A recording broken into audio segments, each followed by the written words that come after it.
I'm Bill. I'm from Kindel Furniture, Grand Rapids, Michigan, and I'm a wood carver. Well, I've been with wood carving at Kindel for 29 years, and as a carver, not a public speaker, so sometimes I get a little turned around.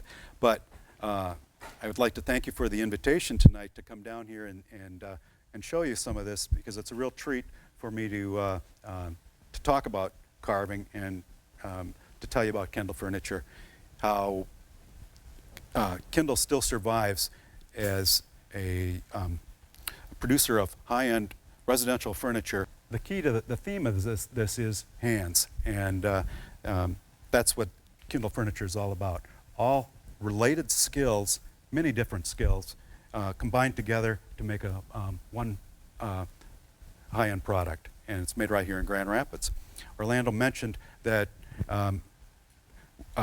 we have the last hand carving team of a furniture company that size in America, and that's a real treat that it's right here in town. It's all bench made, and the furniture goes to different areas where different people have their specialties, whether it's a drawer maker or a hardware person, a finisher, a decorator, a drawer maker. Everybody imparts a type of individual skill to it. We work from drawings and plaster casts and photographs of original pieces. This is from the Winter Tour Museum. This is a plaster casting of a cat paw, and here is, again, the reproduction. Here we got a carving of a cat paw, and as I pass it around, you can feel it. Your hands can kind of go over it, and you can just really, it's important to really trust your motion when you're carving, and if it doesn't feel right, it probably isn't to you. The other thing is that as you're carving it, look for little surprises and let it surprise you, because if it doesn't, I think that you're missing something. I've had people that have said in classes, well, we'd like to learn how to do the claw and the ball, which is, comes in many stages, many forms, and it's like a Chinese motif where you have the strength and the wisdom motif. And basically you have a sphere. Well, a sphere, it looks kind of, imposing in the claw and ball form, but if you break it down, if you follow, like Johan, that my old teacher called it, you follow the broom, and I've just drawn the way the broom would go, the grain. You have to learn the grain to carve a sphere, and that's why I brought these, because if you ever want to do one of these, a good exercise to get that would be to just try to make a simple little pumpkin like this, because you can make a sphere then. If you can get this pumpkin to look like a pumpkin, and of course in a pumpkin patch they all grow unique, so you're not going to mess it up or anything like that, so just give it an attempt. If you can come up with 3 cuts, a molding cut, a relief cut, and a stop cut, I think that it's not a big leap to get this as your second project. There's another claw and ball sitting there, and see, this is a different approach than that one, and this one also has a shell on the knee, and that is what I'm going to demonstrate tonight with the hand tools. We've got a shell that we want to carve, and pretty much what I've done is I've just bandsawed it out like this, and I'm going to start with a molding cut. What I need to do is radius this out so this has the effect of a shell. And I've got quite a few tools out here, but I think to do this, you only need maybe about 5 tools. And I want to get rid of everything that's kind of square, so the way I would do that would be to just find a tool. This is a little 4, and I'm just going to take the corners off here. And I'm using Central American mahogany. All right.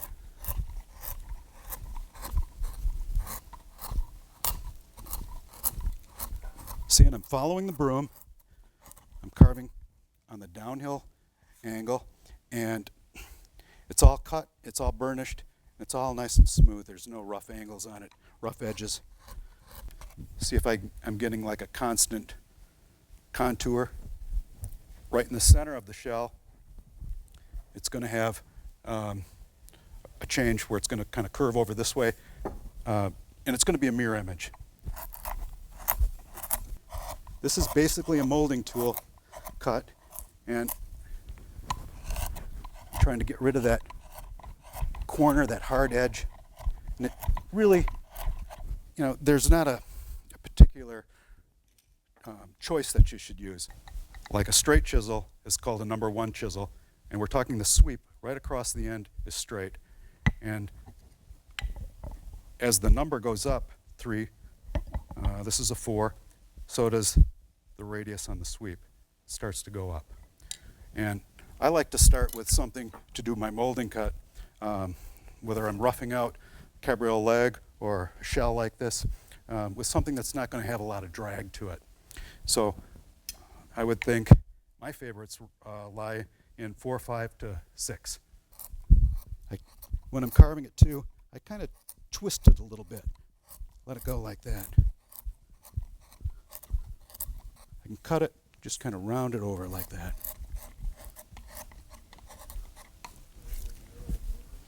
Okay. Now, after I'm just going to move over to this one. I'm going to just put the tools that I've used here tonight a little right up front here. So I needed a molding cut to kind of radius it off, get rid of the squareness, roll it over like this. So I've used a 4. Now I'm going to pick up a little. Let's do it with a gouge. Now I've got a number 10 here, and the 10s are like a gouge that's going to get like a lot of light into the hollow. So I've got several of them, and I'm going to place them like this so you can see how they nest. See, just like that. So you can get this particular sweep, but then you can get it in varying millimeters. So I'm going to start with a quite large one, probably about 12 millimeter. And it's cutting cross grain, just like that.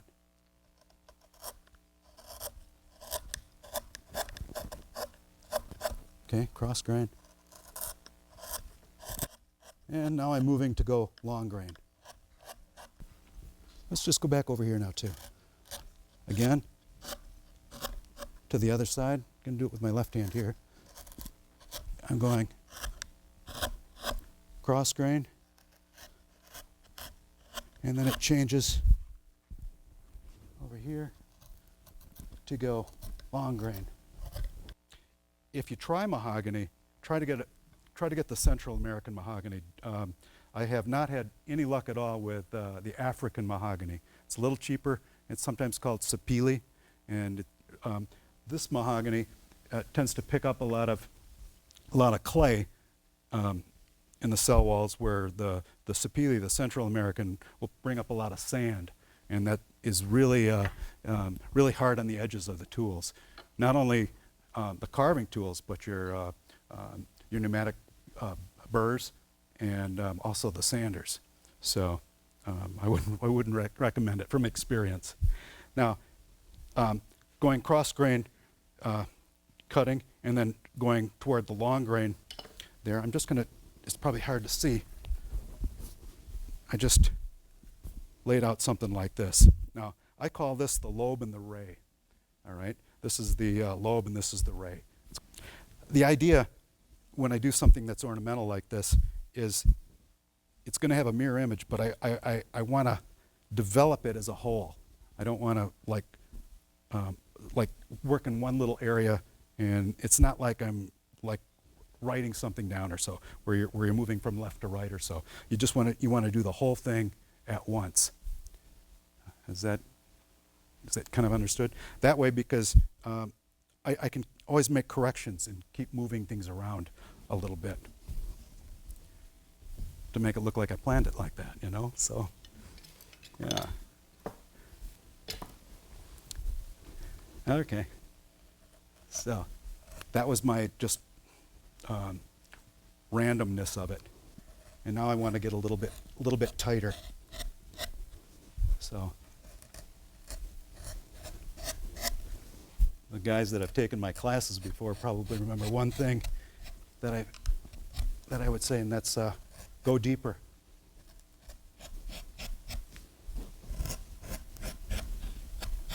Make a deeper cut.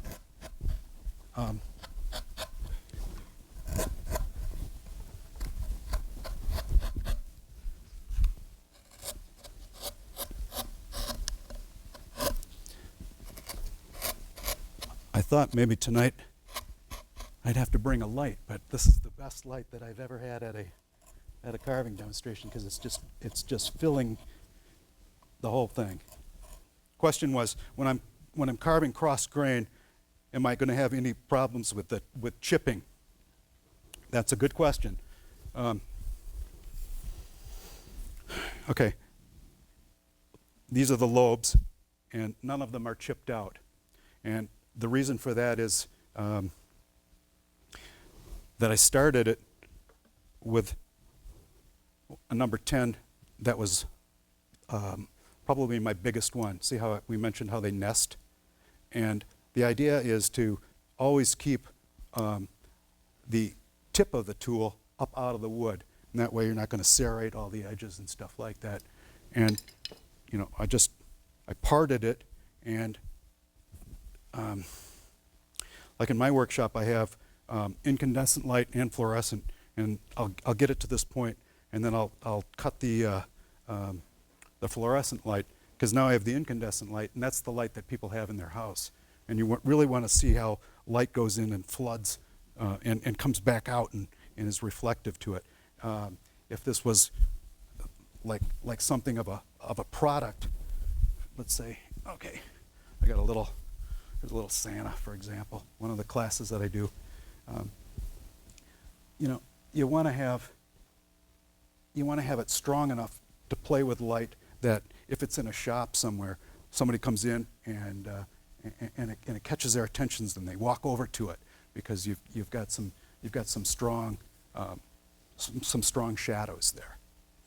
I did these several classes at high schools and such, and hands and eyes are hard to do, so none of my Santas have hands or eyes. So, you know, they don't need them if you make the cuts right, deep enough. I mean, from across the room, they look like they have a little face.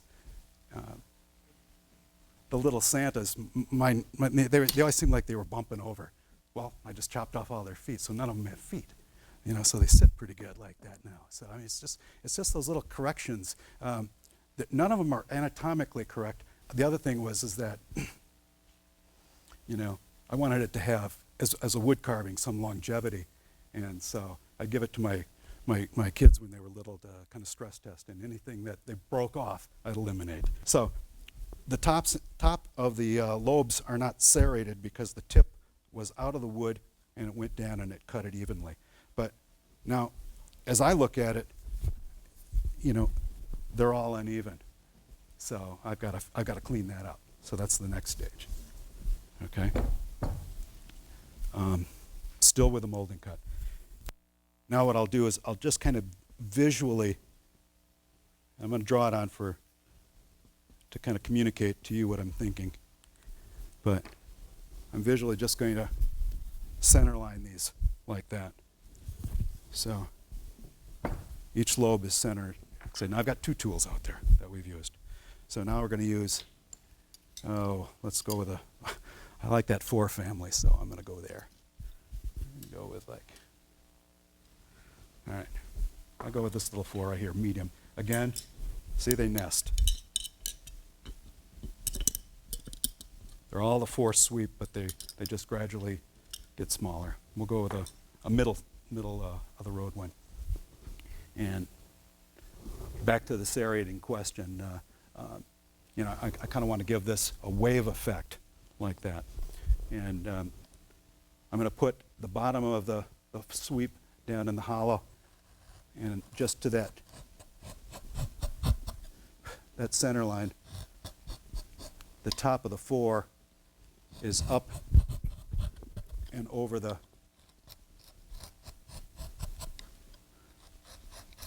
top of the curve like that.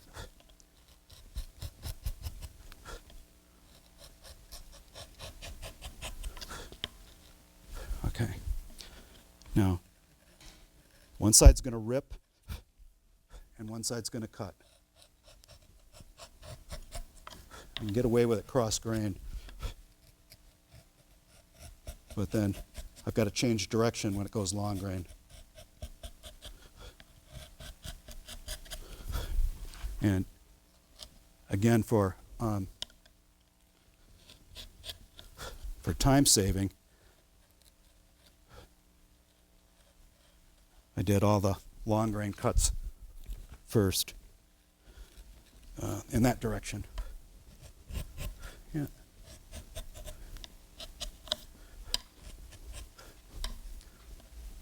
Okay. And I'm just skinning this, and anything that's high like that, it'll just clean right off. Just like that.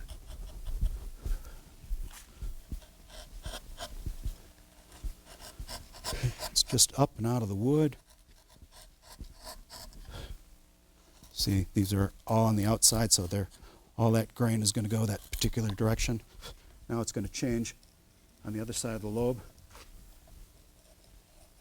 There we go.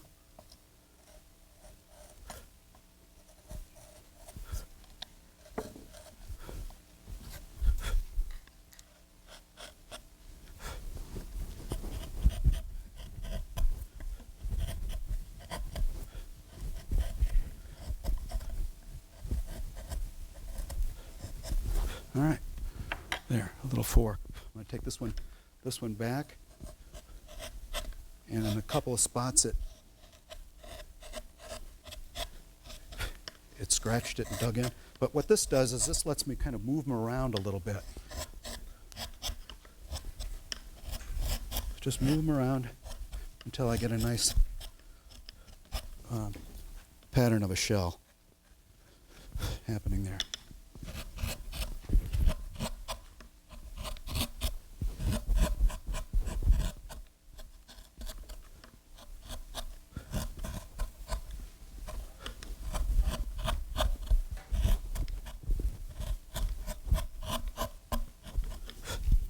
All right, almost.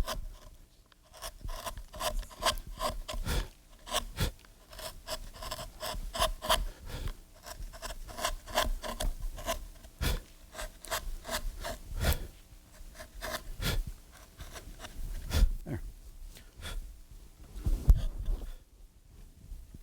All right. Mm-hmm.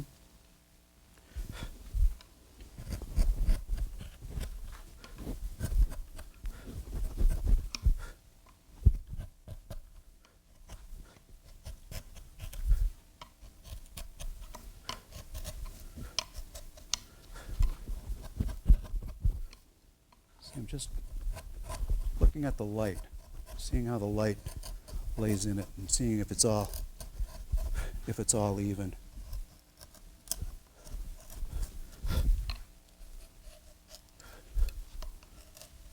All right, I like that.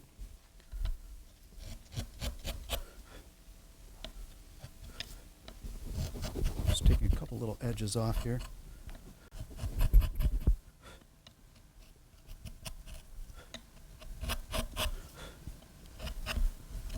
There. Okay. So, 3 tools. Now we're going to go with a parting tool, a V tool. And my biggest parting tool, number 41, it's 8 millimeters. They come really larger, but it helps me put the ray in. Plus, I'm going to show you the next cut, which is a relief cut, and we're going to put a little bead around the interior of the shell. Okay. We'll do that first. Okay. All right. Next cut is the relief cut. So that was a molding cut. Now we're going to do a relief cut. So, and it's just a little tap like that. Since I've got it in my hand, I might as well do it on the mirror image side. All right. I used a little 8 there, 8 sweep. And this is the same thing, but it's just a little bit bigger because I'm making a scroll here, and the scroll is getting larger. And if I didn't move up to a larger tool, then I'd cut into it. And that's about as much energy as I'll put into that first little relief cut. Just like a little double tap. It's not like I'm nailing a nail or anything. And the first relief cut is kind of critical because all the fibers are laying right in there, of course, and you don't want to shatter them. And I also now here's a kind of a typical mistake would be to kind of lean it out like this so you can see what you're carving, but you really don't want to do that. You want to lean over when you do a relief cut what you want to keep, because especially if you're doing a mirror image, because otherwise you're going to undercut it, and then one side's going to be smaller. Remember, this is all takeaway, so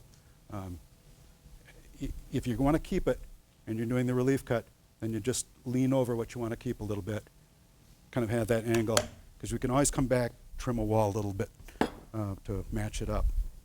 Okay, so now I've gone around the first initial cut of the rosette, the scroll, and that's kind of a critical one because the fibers are all kind of tight yet.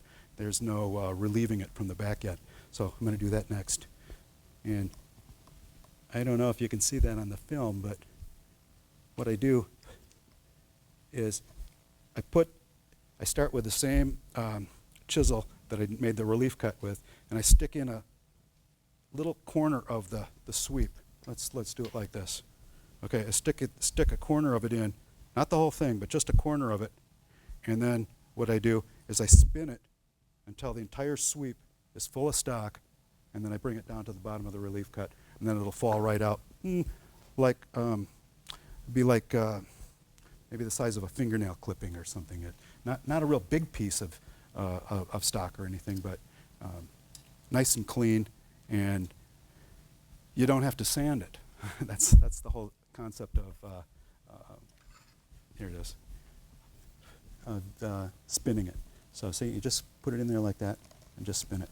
Now back in over here, just do that like this, and the Santas that went around, the pumpkin, no sandpaper was used on those items. So that's kind of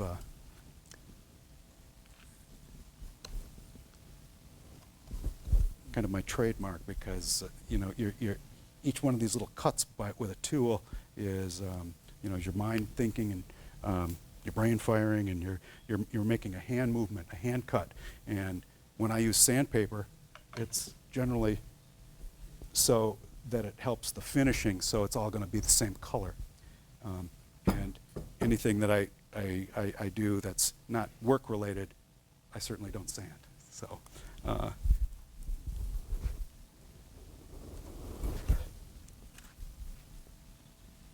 I don't want to mask the fact that it was done by hands. That's, I guess, the reason. And then, the sandpaper also drops a little material into the wood grain, and then you have, you start to get a dull tool.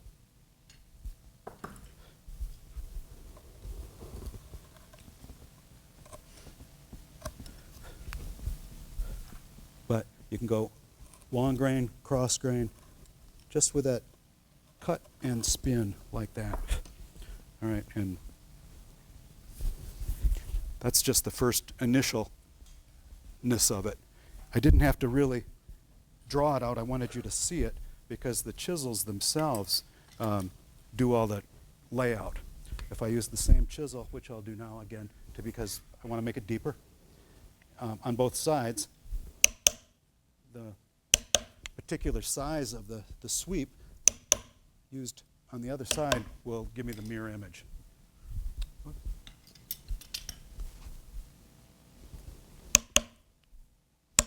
So you really don't have to do a lot of artwork because it'll all end up on the ground anyway. So, yeah. I think there's about 9 of these particular shells on this one case. There you go.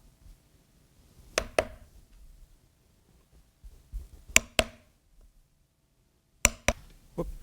You always see that one last thing, you know. There we go. So that looks a little better. So now what I want to do is put, with my V tool, the bead around the outside, and then we're going to put some rays in. Now, here we go with the V cut around here. And I want to have a really nice controlled curve around it. I could do it with a relief cut, but I'm choosing to do it with a V cut and a molding cut. And it's like this. One hand's pushing the tool, and the other hand's applying the same amount of pressure in a reverse direction. And with that, then I can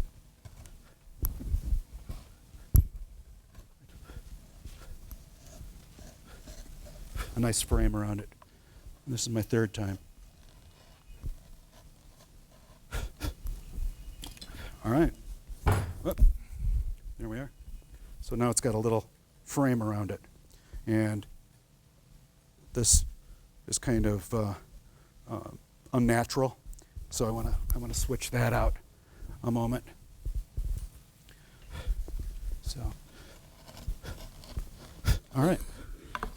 So what I did was I took some of the scroll back, or I mean the lobes and rays back. So now my bead looks like it's higher, and this kind of pillows a little bit. So and that's a you know, a little more gentle on the eye, and yet now I've kind of erased this, but that's part of the process. I mean, it is a subtraction thing. So what I'm going to do is come back in with my little tin and make this appear like it's going to go or come from. All right, so let's see. Since that's downhill, I'm going to put the rays in just not the opposite way, and bring those back in. So I brought them back in. So what I really want to do is try to get rid of everything that's flat. I want to put the rays in with a parting tool. Are there any questions? That's kind of a done one right there. Well, thanks.